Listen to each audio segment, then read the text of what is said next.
বন্ধুত্ব মানে শুধুই পাশে থাকা নয়, বিপদের সময় কাউকে একা না ফেলা। আর সেই বন্ধুত্বের এক অনন্য উদাহরণ দেখা গেল 7টি কুকুরের এই অবিশ্বাস্য যাত্রায়, যা দেখে একটি কথাই মনে হয়, বন্ধুত্বের ভাষা শুধুমাত্র মানুষের মধ্যেই সীমাবদ্ধ নয়।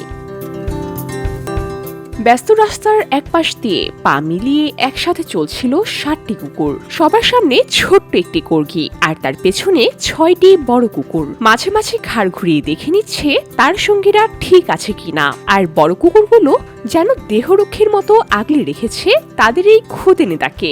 বসুন্ধরা, উত্তরা, বনশ্রী, কুড়িল ও বাড্ডা সহ রাজধানীর বিভিন্ন স্থানে অভিজাত ও অত্যাধুনিক মানের ফ্ল্যাট কেনার এক নির্ভরযোগ্য প্রতিষ্ঠান প্লেজেন্ট প্রপার্টিজ লিমিটেড। সম্প্রতি সামাজিক যোগাযোগ মাধ্যমে ভাইরাল হয়েছে এমনই এক হৃদয়স্পর্শী ভিডিও। দৃশ্যটি চীনের চাংচুন অঞ্চলের। জানা যায়, কুকুর পাচারকারীরা লোহার খাঁচায় বন্দী করে ট্রাকে তুলেছিল এই 7 কুকুরকে, কিন্তু মৃত্যু থেকে বেঁচে ফেরার অদম্য ইচ্ছায় চলন্ত ট্রাক থেকেই লাফিয়ে পড়ে তারা। আর সেখান থেকে শুরু হয় এক রুদ্ধশ্বাস যাত্রার। অচেনা পথে প্রায় 17 কিলোমিটার পথ পাড়ি দিতে তাদের সময় লেগে যায় টানা 2 দিন। তাদের মধ্যে একজন আহত থাকলেও কেউ কাউকে ছেড়ে যায়নি। শেষ পর্যন্ত নিজেদের ঠিকানায় ফিরতেই মালিকের চোখে নেমে আসে আনন্দের অশ্রু।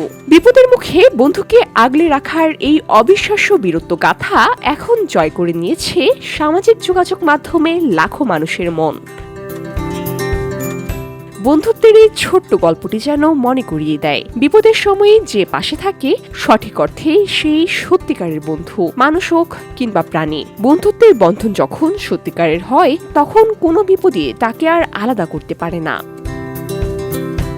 ভিউডি বাংলা নিউজ ডেস্ক।